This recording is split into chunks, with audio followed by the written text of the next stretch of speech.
Truth Talks. Please, I'm excited about the Truth Talks.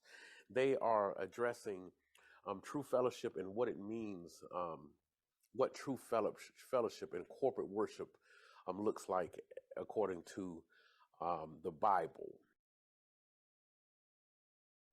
I will sing to the old rugged cross, and exchange it someday for a crown. Glad to see each and every one of you here this evening. We're going to continue in the book of Daniel, chapter 9, and hopefully we finish up chapter 9 this evening and move into chapter 10. A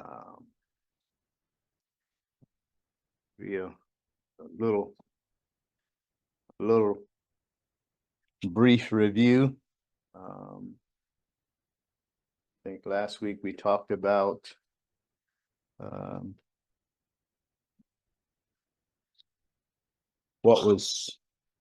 tried to relay a little bit about what was going on in AD 70. And I mentioned a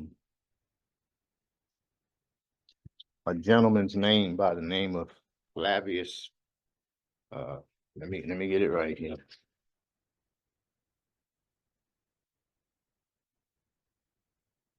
Get my notes in. Flavius Josephus, and he was a on the Jewish side. He was a general and also a writer, historian. And he wrote about the wars that was going on and the things that was going on in AD 70. And some of the things that he was writing about kind of not so much surprised me, but it's like some of it was like somewhat, hard to believe. And Zechariah chapter 11 speaks about the desolation and the devastation and the desolation of that area during that time, and the Roman domination and the persecution. And the main purpose of the procurators as they ruled Judea, and their chief responsibility was to collect and deliver taxes to the crown. Right now, a lot of things happen under the guise of that. Some of them, as you can probably understand, was collecting more than they were supposed to collect for themselves, and all kinds of things was going on, as you can imagine. And all of this led to more and more devastation and more desolation for the Jews at that time. And on top of that, Jews were fighting among themselves. They were starving. They were, fighting each other. Different factions of different little clans, I guess, were popping up and fighting each other, or trying to repel the Romans. And they weren't satisfied. They wanted everybody, the whole Jewish community, to join them and fight the Romans, which probably wouldn't amount to anything. They were outnumbered, they were outgunned, they were, inferior in every way. But they wanted that anyway. So when they heard that the Romans were going to take over the land, finally move in and siege the land, they had stockpiled food and supplies that would last them for years.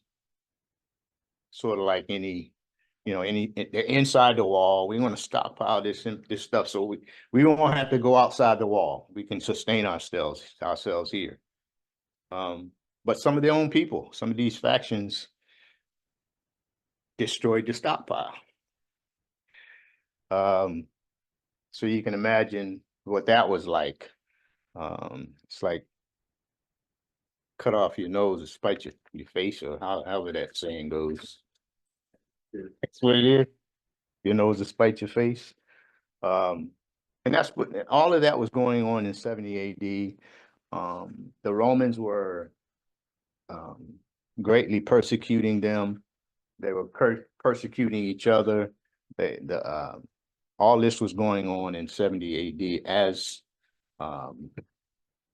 historians wrote about, and one in particular, Flavius Josephus, wrote about. He was actually a soldier that was fighting, but he was also a writer, historian that wrote about it. So he's one of the more prominent historians that I guess was credible historians about that time, because he was there.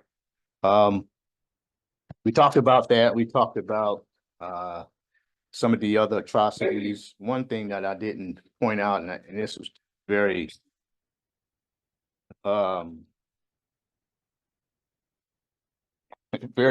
it wasn't strange, but it was, you know, this is when you're oppressed and when you're persecuted, you don't know the depths that to relieve that.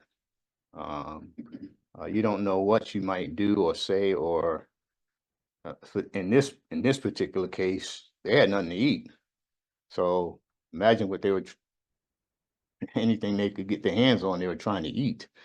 You know, when a person would die, somebody be there searching the body for food that he may have had or whatever.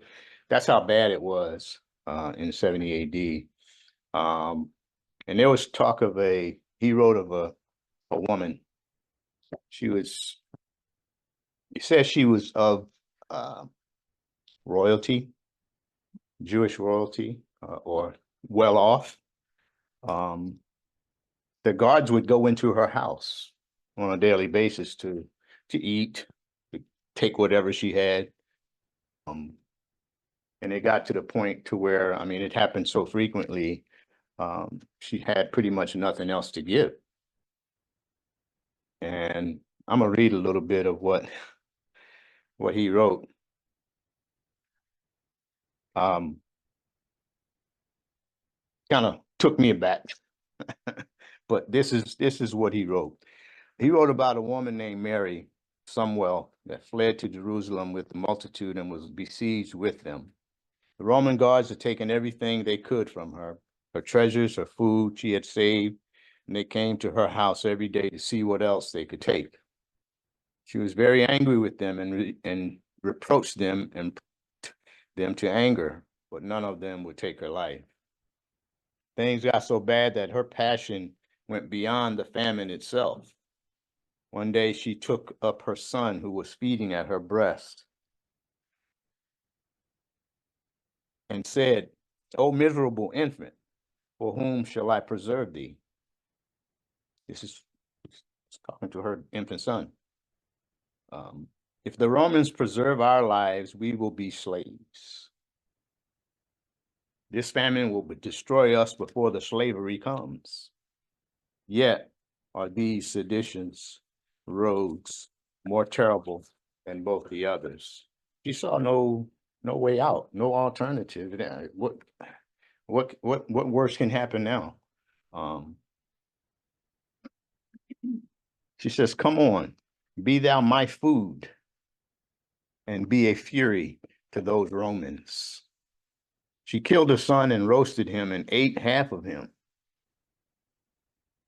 And the other half she saved for the Roman soldiers, Roman guards. So she was, you can call it out of her mind. I don't know what you call it. She was just, like I said, you don't know what you will do. given that situation, put in that situation. Things were bad. When the guards came in and smelled the scent of this food, they threatened to cut her throat if she didn't show them what food she had prepared for them. Still, they unaware.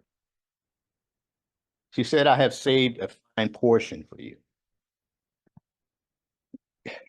And uncovered what was left of her son. This kind of try to imagine what you're now. These are the guards now. They're not starving. They eating everybody's food, right? So they're not in the same state as she was and the rest of the Jews. So they got sick. They couldn't handle it. The guards were trembling and more frightened than ever, and left the woman's house. But the word got out to the whole city about what she had done. And the whole city reacted to this and trembled as if this unheard of action had been done by themselves. So it's like, you did this, but you are us. We did this. That's the kind of reaction that they had. So those that were this distressed by the famine desired to die. People wanted to die. And those already did would thought of as, hey, you're lucky. You're happy you hadn't lived long enough to see all of this. This is the state of the Jews in AD 70 and what was going on. And this continued on. And I'm going to start with verse number 26. Daniel, 9th chapter, verse number 26. And it says, "Then after the 62 weeks, the Messiah will be cut off and have nothing. And the people of the prince who is to come will destroy the city and the sanctuary. And its end will come with a flood. Even to the end, there will be war. Desolations are determined." There's 4 things in that verse right there that are supposed to happen before or after, I should say, after the 69th week. The first thing is Jesus died for others, not for himself. You see that?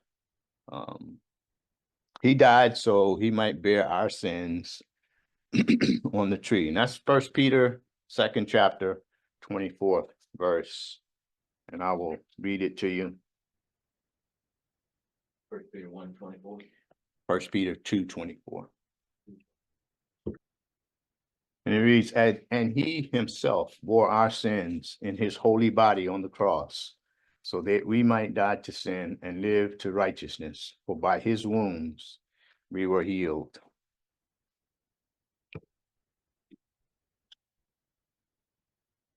So he didn't die for himself. He died for all of us. It was told to Mary by the angel Gabriel that her son Jesus would have the throne of his father David. And that's stated in Luke 1st chapter, 30th through the 33rd verse. But instead of receiving the kingdom at that particular time, which disciples and John the Baptist proclaimed was at hand, Jesus was rejected as the Messiah, and he was cut off without nothing. After all that, we know that it couldn't have happened any other way. The second thing that was supposed to happen, well, that did happen. It's clear that once the Jews rejected Jesus as their king, he refused to recognize them as a nation. The day after, he entered Jerusalem. He visited the temple and drove out the money changers and said that they had made it a den of thieves. We find that in Matthew 21st chapter, verse 13.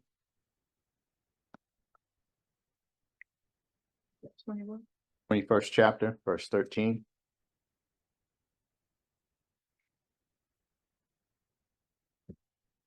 And it reads, and he said to them, this is the cleansing of the temple. And he said to them, it is written, my house shall be called a house of prayer, but you are making it a robber's den. Jesus said to them that your house is left unto you desolate. That word, desolate, means alone, vacant. It's in Matthew 23rd chapter, verse 38. 2 chapters over, verse 38. And it reads, behold, your house is being left to you desolate. And if you look up that word, it actually means alone, God forsaken. And that's what happened. As Jesus sat on the Mount of Olives, the next day, he foretold of this destruction,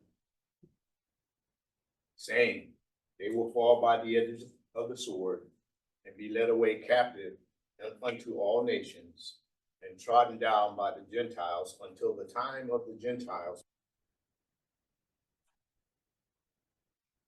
That's in Luke 21st chapter, 24th verse. I won't read all of these, just write them down so you can look at them later. 21:24, Luke. All of this came to pass in AD 70. Jerusalem has never since been a Jewish city, as we know, to this day. It has since been controlled by foreign governments, and it must remain desolate until God restores it to its original owners, the Jews, thus fulfilling his covenant with Abraham. And that covenant was in Genesis 13th chapter, verses 14 and 15 and 14 through 18.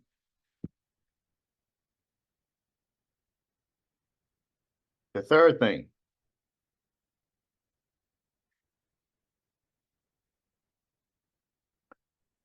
this prince is to be a Roman, that of the people who destroyed the city of Jerusalem. All right. We're not talking about Messiah the Prince, because Jesus is not a Roman, number one. Some claim that this prince referred to Titus, but Titus's time was then. Right? Titus's time is not in the future. Titus's time was then. And it speaks of a future prince. And since we know that the Roman Empire is to be revived, the prince that will arise, and the prince will arise from it. Daniel knew this, even though Gabriel didn't paint the picture for him, that the prince would be the little horn. Let's go back a couple of chapters in Daniel, and we talked about the 10 horns and the little horns that came up among the 10 horns and took out 3 of the horns with the kings.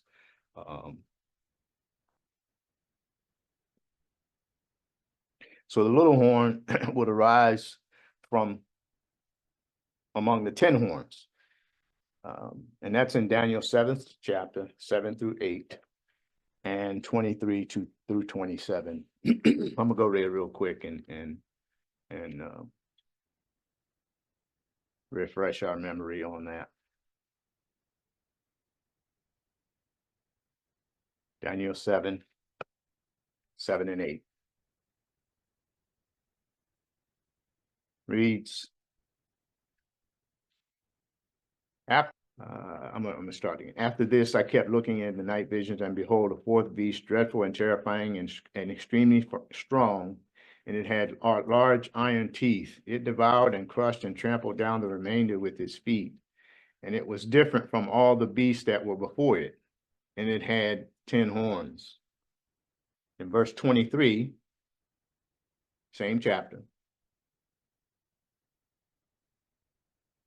says, thus he said, the fourth beast will be a fourth kingdom on the earth, which will be different from all the other kingdoms and will devour the whole earth and tread it down and crush it. As for the 10 horns, out of this kingdom, 10 horns will arise, and another will rise after them, and he will be different from the previous ones and will subdue 3 kings. He will speak out against the Most High and wear down the saints of the Highest One, and he will intend to make alterations in times and in law, and they will be given unto his hand for a time, times, and half a time. But the court will sit for judgment, and his dominion will be taken away, annihilated, and destroyed forever. Verse 27, then the sovereignty and dominion and the greatness of all the kingdoms under the whole heaven will be given to the people of the saints of the Highest One. His kingdom will be an everlasting kingdom, and all the dominions will serve and obey him. So let's not forget that the book of Daniel has to do with the times of the Gentiles, right? And the purpose is to disclose the little horn, the last Gentile ruler, which is the Antichrist.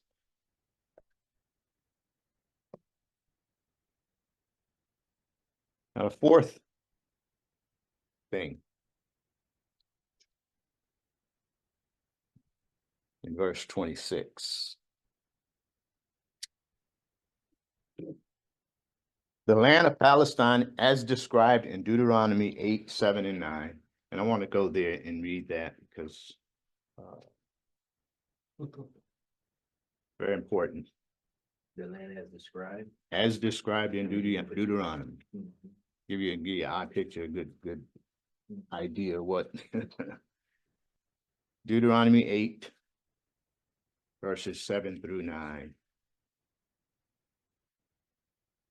It reads, for the Lord your God is bringing you into a good land, a land of brooks of water, of fountains and springs, flowing forth in valleys and hills, a land of wheat and barley, of vines and fig trees and pomegranates, a land of olive oil and honey. Number 9, verse 9, a land where you will eat food without scarcity, in which you will not lack anything, a land whose stones are iron, and out of those hills you can dig copper. Land of milk and honey, right?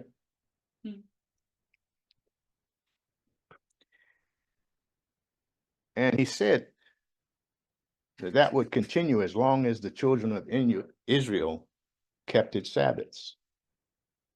But did they do that? No. Okay. God warned them of disobedience and serving other gods, that he would shut up the heavens and the harvest would fail. Same book, 3 chapters over, Deuteronomy 11, verse 13 through 17. It reads, it shall come about, if you listen obediently to my commandments, which I am commanding you today, to love the Lord your God and to serve him with all your heart and your soul, that he will give the rain for your land in its season, and early and late rain, that you may gather in your grain and your new wine and your oil. 15, he will give grass in your fields for your cattle, and you will eat and be satisfied. Beware that your hearts are not deceived, and that you do not turn away and serve other gods and worship them. Verse 17, or the anger of the Lord will be kindled against you, and he will shut up the heavens so that there will be no rain, and the ground will not yield its fruit, and you will perish quickly from the good land which the Lord is giving you. So they knew what was going on. They were told. They had no excuses. They just couldn't obey. They couldn't they seemed to could not be able to obey their God.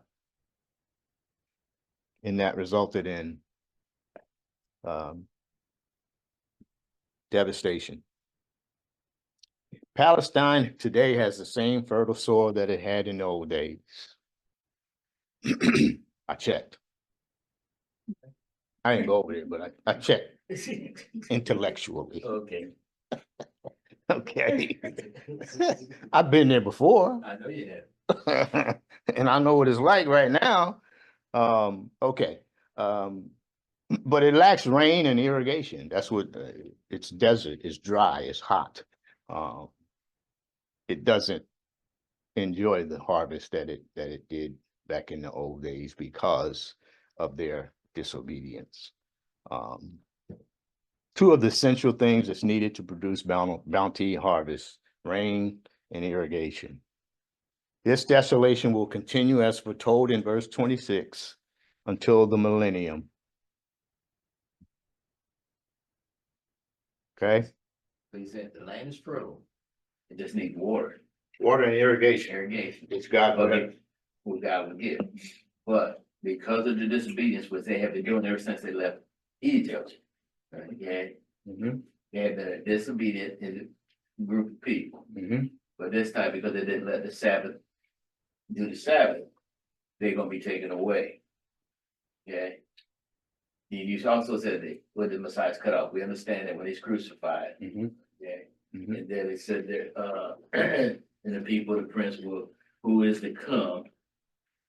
Okay, that we do know that the Jerusalem was destroyed, Mhm. okay? And the word to come, you're talking about the future come. Future, yes. It was destroyed before, we know Yeah, that. it was totally destroyed. And the temple. But we're talking in this particular, we're talking Yeah. about the future, Jerusalem and the temple. So it will be rebuilt, and we'll get to that. And it's the revived Roman Empire who will be the ones that this prince will rise from. And that's indicative of he's going to be a Roman. Jesus was a Jew, right? Hmm. So Isaiah 35th chapter, verse number 1. I'll read this to you, but just write them down.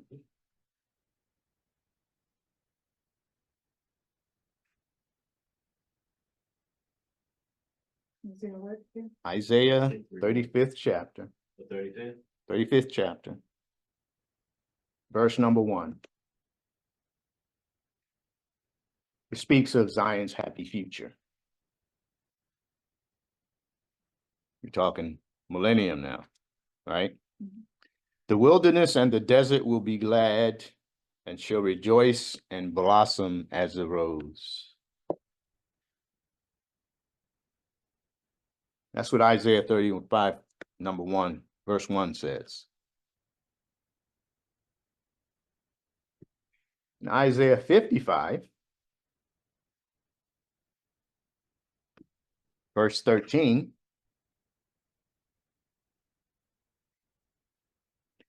it says, instead of the thorn bush, the cypress will come up.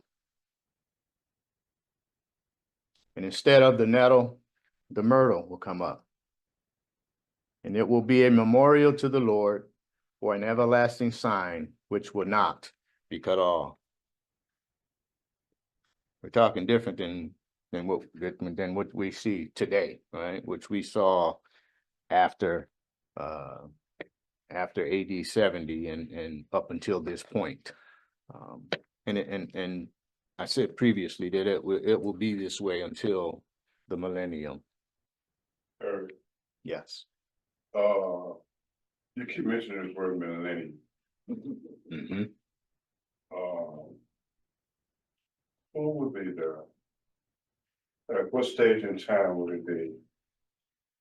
Would it ever be over? Will, And whatever, Would would be it ever be over? the desolation? No, No, millennium, millennium. you mentioned the word millennium, I keep hearing, I feel like I've heard it somewhere before. Okay, If you could millennium. refresh my memory, what would it be like? Mhm. At what time in future would it be after a certain event? Mhm. Will the millennium ever be over? Mhm. If so, how long would it be? Mhm. And what part would the church play, if any, in it?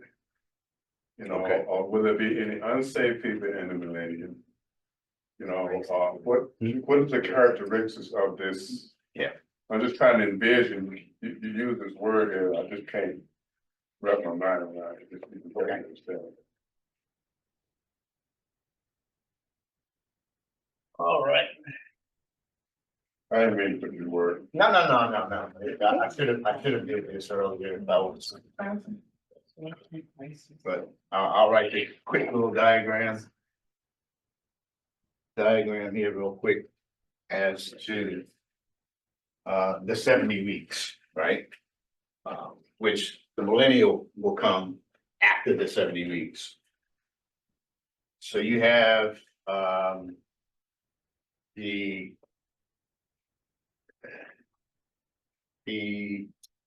69 weeks, right? You see that? You can't see it. And see, this is good. Let me get another one. Got it? No? Yeah, the 69 weeks, which is the 7 plus 62 weeks. Right? Then here's when the Messiah is cut off. Then you have the church age, which I'm gonna make this real small so I can. Church age. Anybody see that? Okay, That's where we're at now. that's where we are right now. Okay. We're in the church age, which is not included in the 70 weeks. Right. Church age is after the 69 weeks, Cause they don't see. but before the 70th week. Right? So you got the church age, after the church age. That's when the 70th week. All these things, I know. 70th week is when the Antichrist, that's when the 7 years that the Antichrist will make a covenant with the Jews. Now, at this time, the church is going to be gone. Church is going to be raptured here. At the end of the church age, church will be raptured. And then the 70th week starts. Prince to come, the Antichrist. I'll call him Ant. How's that? Anybody offended by that? So it'll be 3.5 years plus 3.5 years. That's a 7-year covenant that the Antichrist will make with the Jews. After that last line is the coming of Christ. That's when Christ will come, will destroy the Antichrist, and then after that begins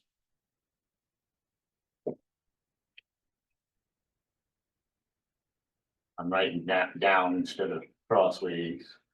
Millennium period, which is 1,000 years. So this is what Isaiah was talking about this Yes. time? Yes, Okay, so Old Testament look way past the church and. way past the church. 7 years to the millennium.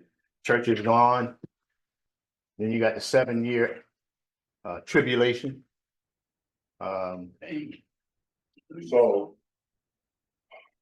Since the church is gone, we're not here during the 70 weeks, 70th week. 70 week, Mm-hmm. and then the millennium comes in. Yes.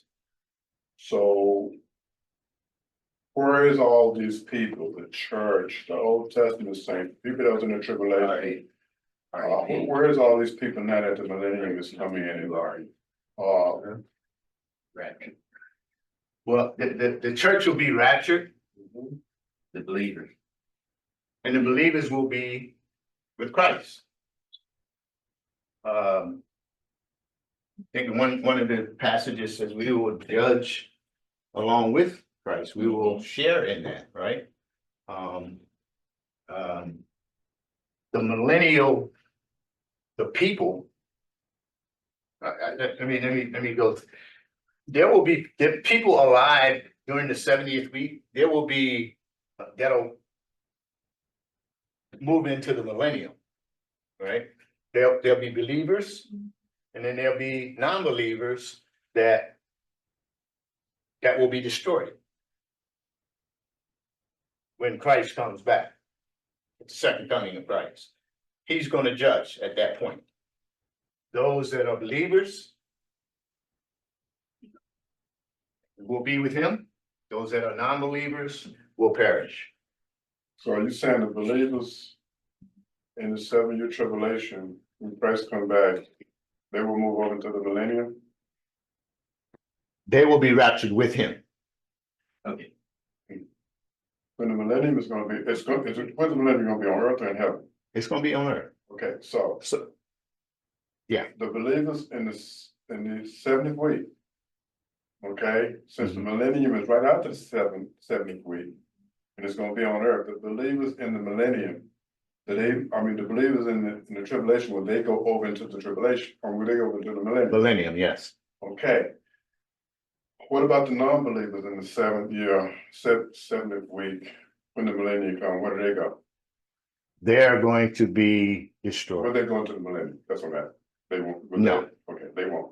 No, So in the millennium, we have believers from the tribulation. right. Okay, And then there'll in the be- millennium. Okay, so is the church still in heaven during the millennium? You bring it up, we're just trying to get a Right. visual all atmosphere of the the shaking millennium. one way. Christ will be here on earth during the millennium. And we'll be with him. And we'll be with him. We'll bring it back with. Okay, Because when the church is raptured, we're going to come back with him when he comes. okay, Okay. Good. okay, so if the believers in the 70th week Mm-hmm, during the tribulation goes over to the millennium, mm-hmm. okay? Will they go over with their earthly bodies into the millennium, or will they, because when we come back to Christ, we're gonna have our heavenly bodies, right? Right. They will have earthly bodies. They will have earthly bodies. Yes. Okay, so now, when the millennium first start, everybody in the millennium is Is saved. saved. So, But they'll have kids and so forth and so on. 1,000 years. Okay, there we go. They will have 1,000 years. produced children. Yes. Yeah. Yes. And natural earthly children. Because they are natural earthly beings moving into the millennium. so will their children, since they're natural and have earthly bodies, they can have children, will their children be born saved? No, No, no. Okay. no. Those 1,000 years, is it actually 1,000 years or is it broken up into, you know how the It's weeks? 1,000 years. It's a straight 1,000 years of Christ will be here on the earth ruling the righteous. 1,000 years of peace. Yeah, 1,000 years of peace. So, since those babies will be born during the millennium, they won't be born saved.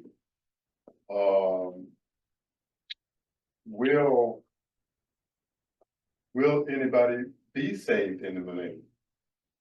They have the opportunity. Okay. So, if they're not saved in the millennium, what happened to those people at the end of the millennium? There's I mean, I really want to know about this because you bring it up, so I mean, I want to know. that's not the last judgment. That's the judgment prior to the millennium. In the millennium, and I mean, just So there won't be any death, right? Won't be any, Death, $1,000-year reign, no death in the millennium.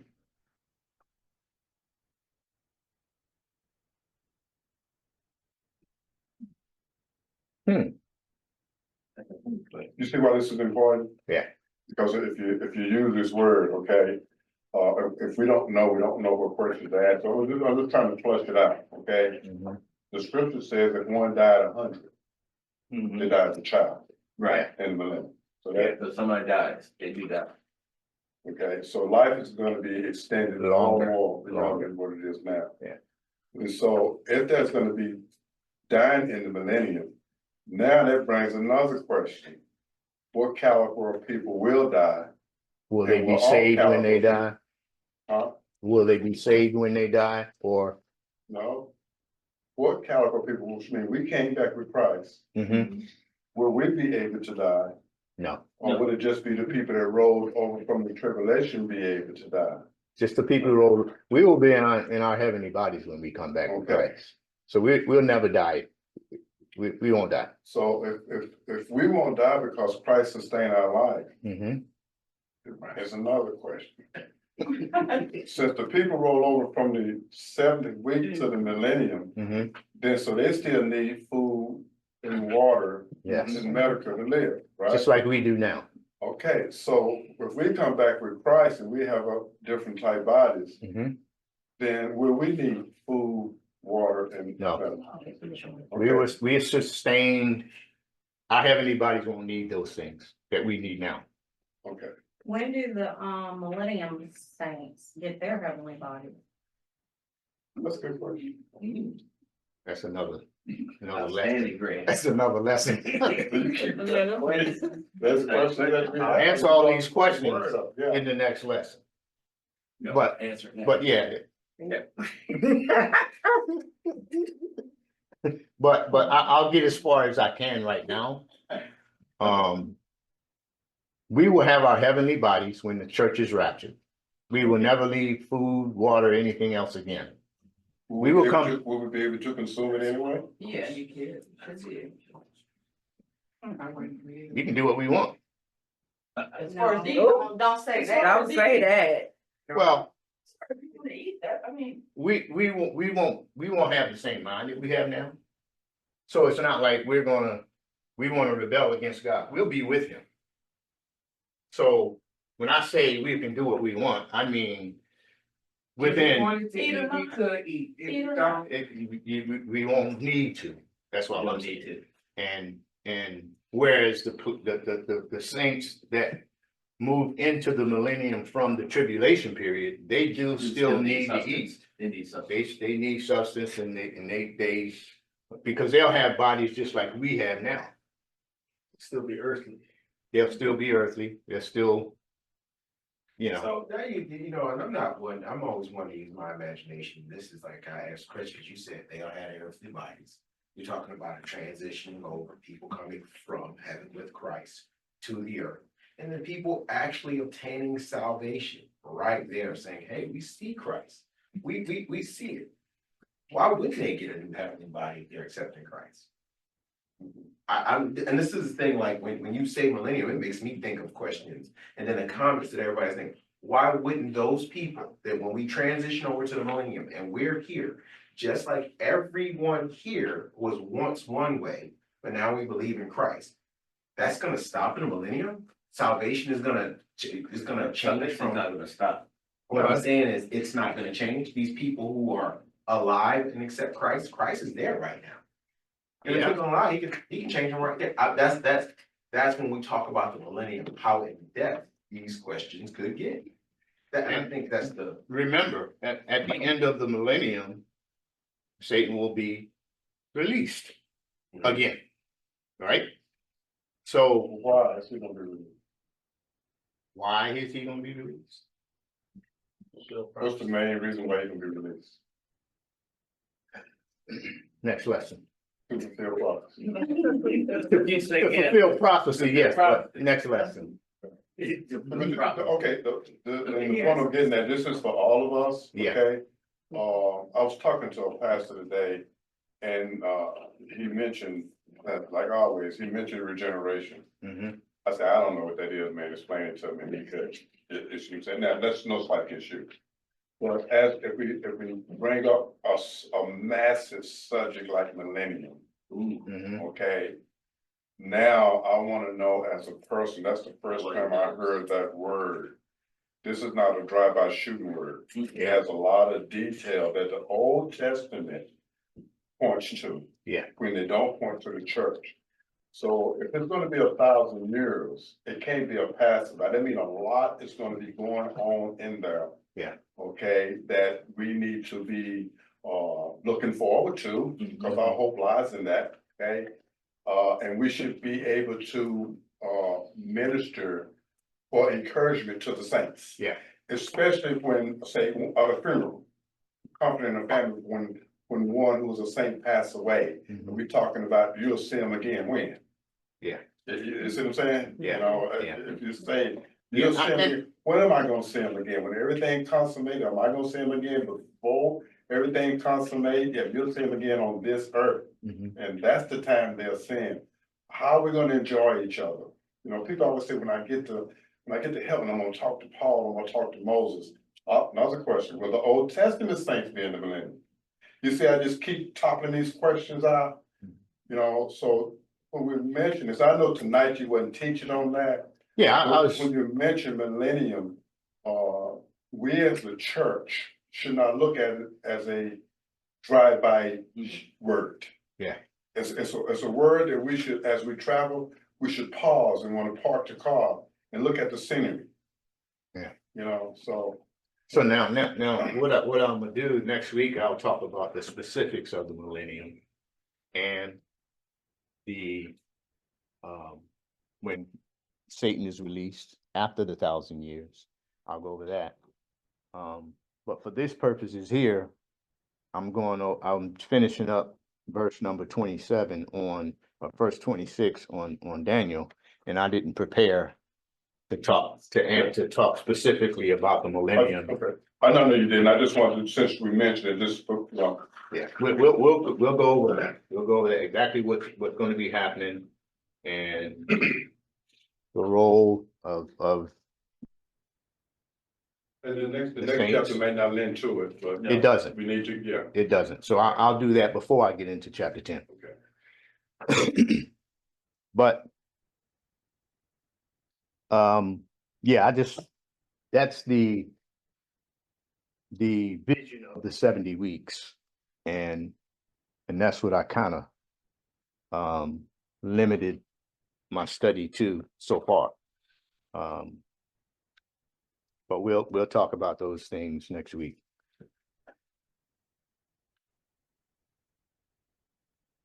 Okay. Couple other verses that I didn't get to.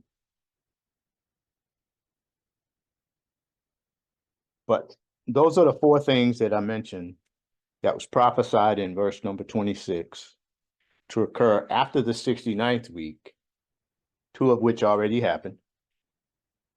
And the third coming of the prince, still future. And that covers the gap between the 69th and the 70th week. Now, verse number 27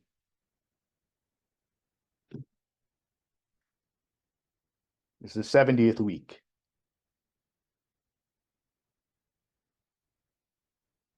Verse number 27 says, and he will make a firm covenant with the many for 1 week. But in the middle of the week, he will put a stop to sacrifice and grain offering.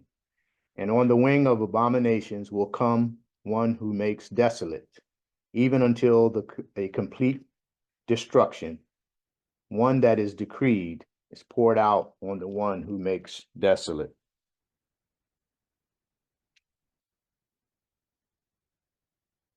When I read that and I'm studying, I'm asking myself, he shall confirm a covenant with many. And I'm asking myself,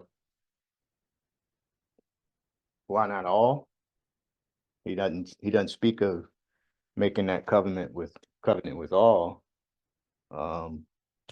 during the tribulation, but with many. And in the middle of that week, just 3.5 years, he should cause the sacrifice and oblation to cease for the overspreading of abomination. He shall make it desolate even until the consummation, until what was decreed is poured out upon him.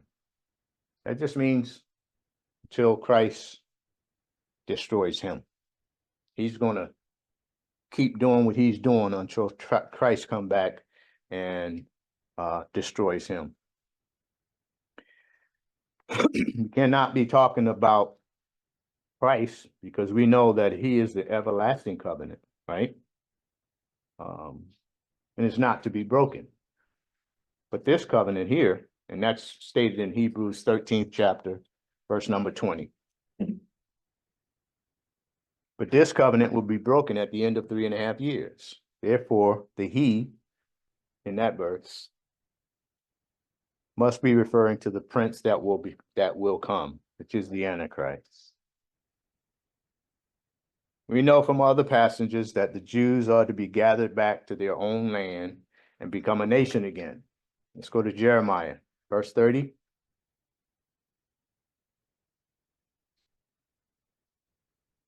Chapter 30, I'm sorry. Verse 10 through 11. Just write these down. I'll read them as I go along. Jeremiah 30th chapter, 10 through 11.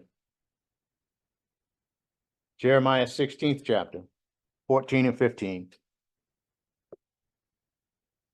Amos 9th chapter, 14 and 15. And Isaiah 43rd chapter, 5 through 7. Okay. Jeremiah 30, 10 and 11. Amos 9, 14 and 15. Jeremiah 16, 14 and 15. And Isaiah 43, 5 through 7.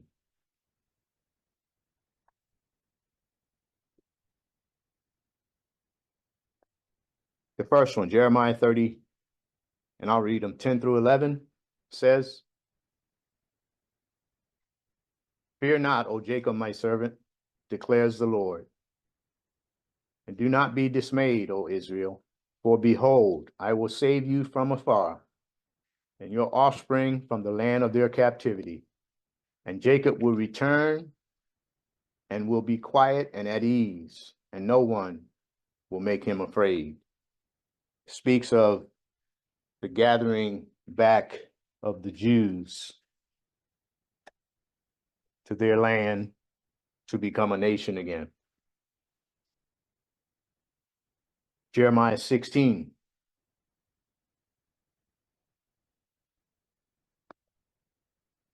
Verses 14 and 15. It says, "Therefore, behold, days are coming, declares the Lord, when it will no longer be said, as the Lord lives, who brought up the sons of Israel out of the land of Egypt. But as the Lord lives, who brought up the sons of Israel from the land of the north and from all the countries where he had banished them. For I will restore them to their own land, which I gave to their fathers."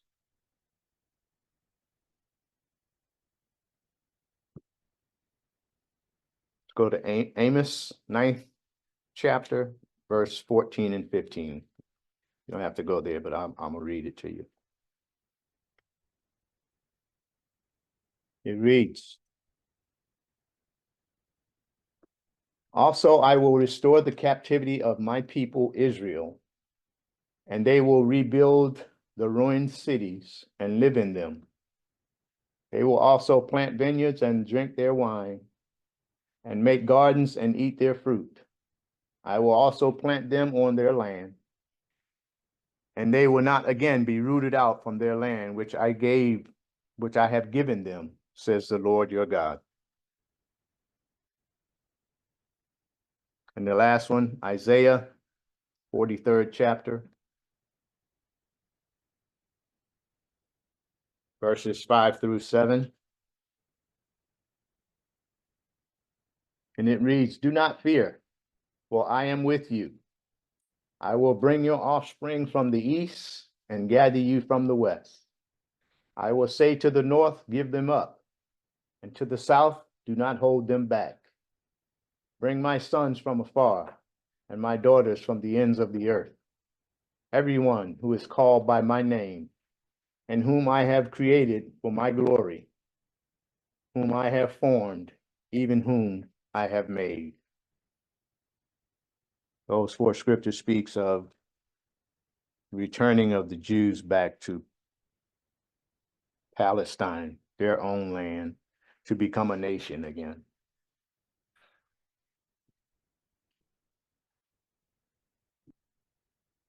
When this time comes, the Jews will be gathered back to Palestine with desires to repossess the land, build a temple in which they can revive their sacrificial form of worship, and reestablish the Jewish state.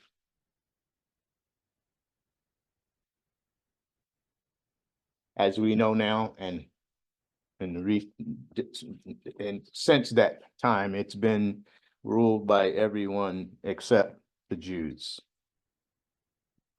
The Antichrist will appear on the scene and enter into the covenant with them. The prophet Isaiah, in Isaiah 28th chapter,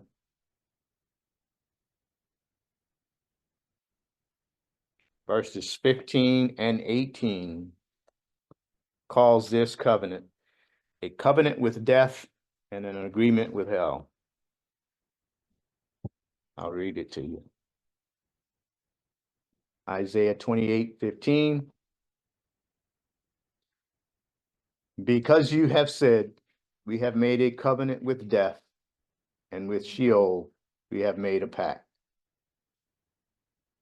The overwhelming scourge will not reach us when it passes by, for we have made falsehood our refuge.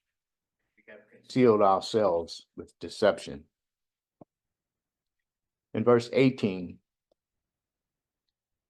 says, "Your covenant with death will be canceled, and your pact with Sheol will not stand. When the overwhelming scourge passes through, then you become its trampling place."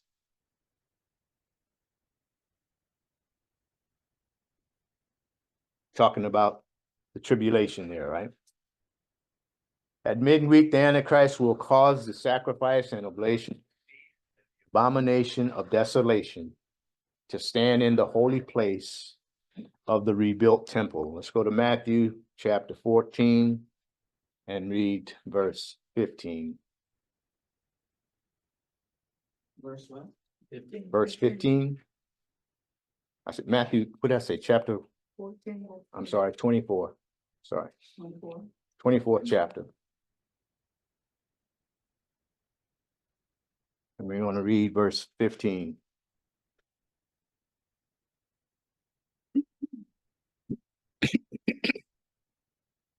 And it reads, "Therefore, when you see the abomination of desolation, which was spoken of through Daniel the prophet, standing in the holy place, let the reader understand." That holy place we're talking about is the rebuilt temple in the tribulation period, once the Jews were returned to Palestine. And that abomination of desolation will be an image of the beast that the false prophet will cause the followers of the Antichrist to erect and worship under penalty of death. And we find that in Revelation chapter 13.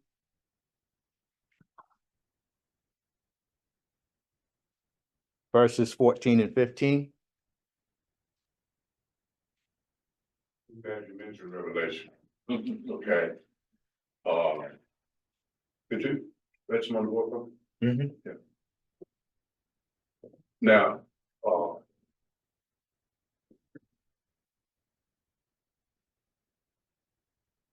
Now, he talked about a covenant being made, right? Yes. And the covenant being broken for the second 3.5 years. So if you could just put 3.5 years, just put 3.5. Press hard, press hard. There you go. Okay, and then put equal, okay, Revelation.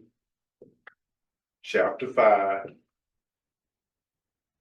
Through chapter 11. Verse, through chapter 11, all the way down to, chapter 19. No, I'm talking, sorry, Verse verse 19, verse 19.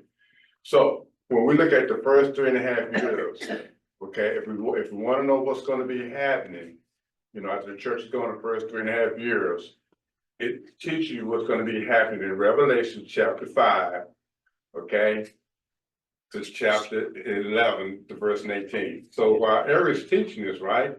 I mean, he's not teaching Revelation, but as we as students, what's going, like we did the millennium, what's going to happen in these first 3.5 years? Yeah. The story is told in Revelation chapter 5 through 11. Now, so in this story in Revelation, and Daniel don't mention it, but you're going to have the seal judgments, and you're going to have the trumpet judgments. All those happens in the first 3.5 years. Got it? We talk about the seals and the trumpet. You'll see it when you read those in Revelation. It's important you get this before we get out of Daniel. That's something you got to do on your own because, you know, it's not in Eric's teaching. Now, in the whole 12th chapter is right in the crux of the 3.5 years, between the first 3.5 and the second. That's Revelation chapter 12, the whole 12. Got it? That's what Satan is cast down, okay? Right. Okay, and if you can just put 3.5 years. Up on, yeah, right, go down the video right there. Okay, in between those 2.5 years, put Revelation chapter 12. Okay, that's when Satan is cast down now, okay? Now, the second 3.5 years, we have the vow judgments, okay? That's gonna be Revelation chapter 13. The second 3.5 years of Revelation chapter 13, when he breaks the covenant. Now we're Revelation chapter 13. Verse 1 through Revelations chapter 18 to verse 24. That's what's going to be going on the second 3.5 years. So when he breaks his covenant, what's going to be happening? You go to Revelation chapter 13 to 18. Again, Eric's not gonna teach this in Revelation. He mentions the 3.5 years. He mentions the covenants. So when we get to Revelation, this won't be strange to us.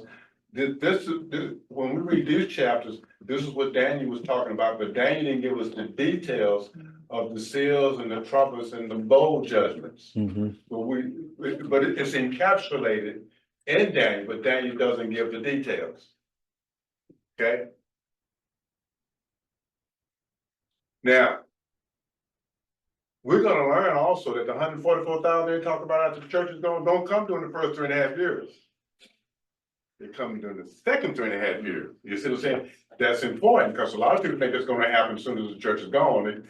But this, so when they come during the second 3.5 years, this is when the big battle gonna loom, because they're gonna be preaching Christ, and he's gonna be saying the mark of the beast is demanding and start killing and persecuting the Christians. So this is important on our own time.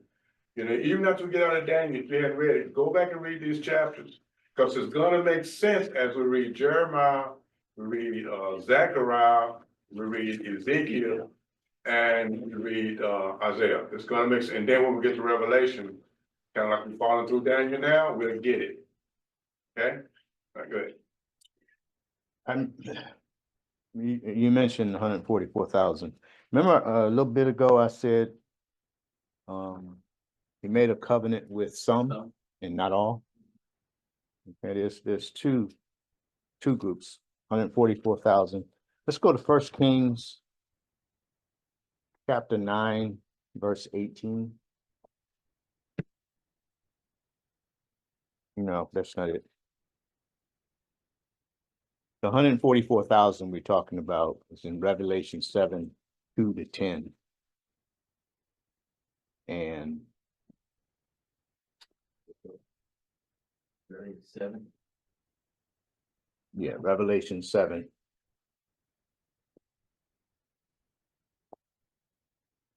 Two to 10.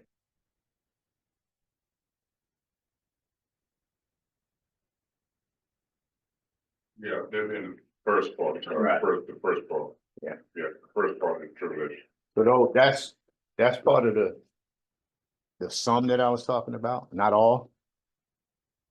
Because they will not bow to the Antichrist if they were excluded.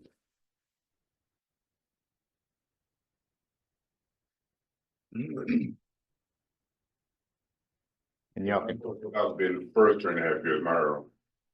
say again? The 144,000 would be in the first part of the tribulation. You got two. Hey, Two Uh, that- I'm gonna read, starting at verse 2. And I saw another angel ascending from the rising of the sun, having the seal of the living God. And he cried out with a loud voice to the 4 angels to whom it was granted to harm the earth and the sea, saying, do not harm the earth or the sea or the trees until we have sealed the bondservants of our God on their foreheads. And I heard the number of those who were sealed, 144,000 sealed from every tribe of the sons of Israel. From the tribes of Judah, 12,000 were sealed. From the tribe of Reuben, 12,000. From the tribe of Gad, 12,000. From the tribe of Asher, 12,000. From the tribe of Naphtali, 12,000. And from the tribe of Manasseh, 12,000. From the tribe of Simeon, 12,000. From the tribe of Levi, 12,000.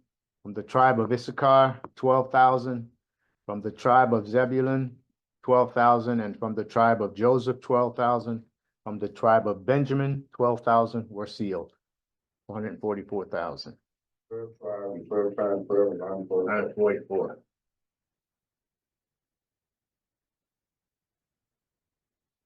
So I had that in my notes, but I didn't go over that. Maybe I'll go all my notes next time. Okay. So where did I leave off at? I think that was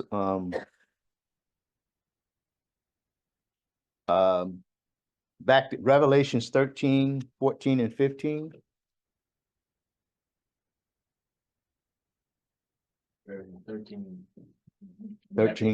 Chapter 13, verse 14 and 15. I'll read it.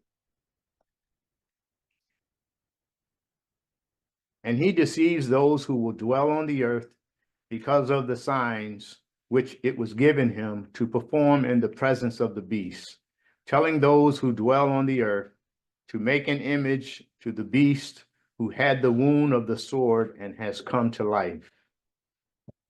And it was given to him to give breath to the image of the beast, so that the image of the beast would even speak and cause as many as do not worship the image of the beast to be killed.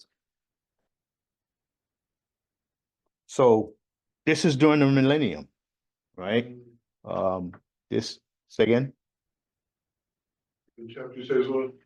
Revelations 13th chapter, 14th and 15th verse. Well, let me look it up, because that's not during the millennium. Hmm. Because the beast is gonna be cast down in the millennium. Yes. This is the number, I got it on the board there, okay? Revelations, that's during the second 3.5 years, Yeah, and the covenant is broken. yes. That's during the second part of the tribulation.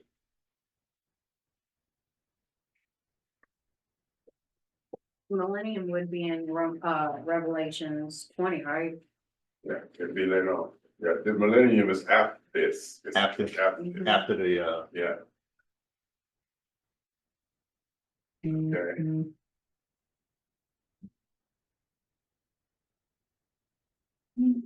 The millennium reign is in Revelation chapter 20 when Satan is cast down. Okay. But now, what I just read was Revelations 13th chapter, 14 and 15. We're talking about the Antichrist. Right. That happens before the millennium. Right. Did I say, did I say millennium? Yeah. Tribulation. Okay. That's okay. The Antichrist is, this is during the tribulation. I said millennium, I'm sorry. Because he got you started on that. No, I knew you knew it. I just, I said, what time you talking? I said the wrong thing and. That's what I'm, Yeah, okay. what you said to me, I thought I said tribulation, I said millennium. That's why it didn't make sense what you said to me. But anyway, That's okay. I know you make sense. I'm not saying you don't make sense. Didn't make sense to me at the moment. No, he got your mind on millennium, that's so all the words that come out of your mouth. Let me get my mind back on. Hey, You're on tribulation, Task at okay? hand. Tribulation You're here. in tribulation. This is what he does during the tribulation. And he does that, and those that do not obey, he's gonna decapitate them. You know, it says in the scriptures by guillotine. I mean, that's cutting your head off, right? So those that don't follow the Antichrist, they lose their head. And obviously it won't be everybody because we're gonna have people in the tribulation, we talked about it earlier. That's gonna be saved and they're gonna go up into the millennium. Right. Okay, so you gotta remember during this time, God is dealing with the Jewish nation again, but the 70th week. Okay, but yet he's gonna have control over the whole world. But right now, he's dealing with the Gentile nations. Okay, and so he's gonna pick up again with the Jewish nations during this time. Okay, and he's gonna make a covenant, not with the Gentiles, not with the church, but he's gonna make it with the Jews. The Jews. Okay, And and he's gonna have government over the whole world, one world government. And until he casts the Antichrist down, Satan down, this is what he's going to be doing up until that Right. time. Revelations chapter 20. One more. Well, more than one more, but Revelations chapter 20, verse 4.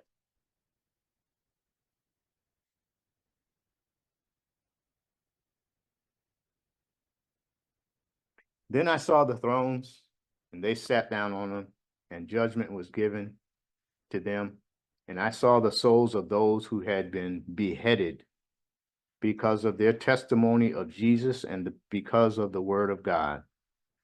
And those who had not worshipped the beast or his image, and had not received the mark on their forehead and on their hand, and they came to life and reigned with Christ for 1,000 years. So that answers our question then. Who's gonna be in the millennium? That's it. So we know some of those people is gonna be in the millennium that was saved during the tribulation and did wish to be who was killed. Yes. So they're gonna be resurrected at the end of the tribulation and they're gonna go and reign for 1,000 years. So that's the answer to one of the questions. Scripture in That wasn't the entire answer, but it's Yeah, in my notes. There you go. Okay. You keep jumping ahead of me. That's okay. Shouldn't That's have showed okay. me the notes, man. It's sent you a note. Shouldn't have showed me the notes. Okay. The Jews in that day will seek protection under the wing of the idol image. Right? This is the Antichrist who's ruling at that particular time. And the Jews are confused. They will seek protection under they will serve the idol image of the Antichrist until the end of the week when Christ comes. And they will look upon him when whom they pierced. In Revelations 1st chapter, verse 7. And turn from their idolatry, and the Antichrist shall be destroyed by the brightness of his coming. That's in 2 Thessalonians, 2nd chapter, 8th verse.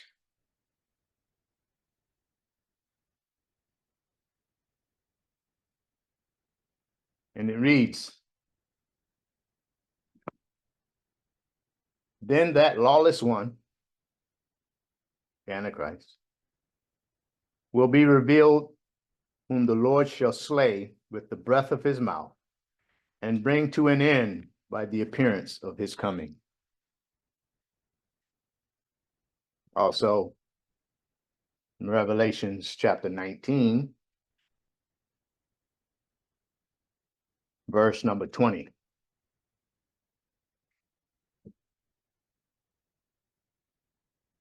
It says, and the beast was seized, and with him the false prophet who performed the signs in his presence, by which he deceived those who had received the mark of the beast and those who worshipped his image. These two were thrown alive into the lake of fire, which burns with brimstone. So that's at the end of the tribulation, right? Okay. You said Revelation, what'd you read, Revelation what? Revelations 19, chapter, verse 20. Okay. So. Verse 20. Mhm. Now, if we look at Revelation 18, chapter, verse 20. That just speaks of how, Yeah, okay, I got you. So the beast is a person. And not the devil, right? Yeah. Okay, so Anyway. they're gonna be cast down before Satan.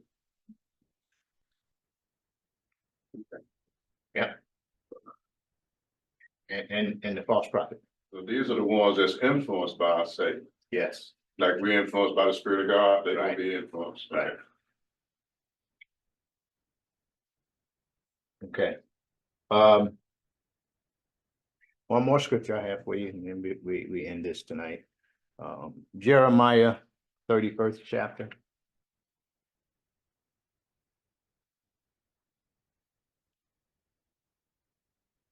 Starting at verse 31. 31st chapter. 31st chapter.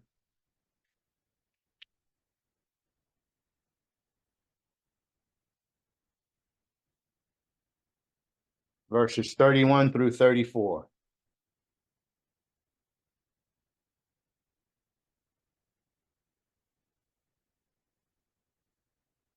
It reads, there. It reads, behold, days are coming, declares the Lord, when I will make a new covenant with the house of Israel and with the house of Judah. Not like the covenant which I made with their fathers in the day I took them by the hand and brought them out of the land of Egypt, my covenant which they broke, although I was a husband to them, declares the Lord. But this is the covenant which I will make with the house of Israel after those days, declares the Lord. I will put my law within them, and on their heart I will write it, and I will be their God, and they shall be my people. Verse 34, they will not teach again, each man his neighbor, and each man his brother, saying, know the Lord, for they will all know me. From the least of them to the greatest of them, declares the Lord, for I will forgive their iniquity, and their sin I will remember no more. That concludes verse number 27. And when we come back next week, we'll talk about some of the specifics of the millennium and the tribulation as well. Before we Go and read those in Revelation. You don't have to study it now. Just go back and read and just get a glimpse of what's going to happen between the 2-3.5 years. It's good. any questions?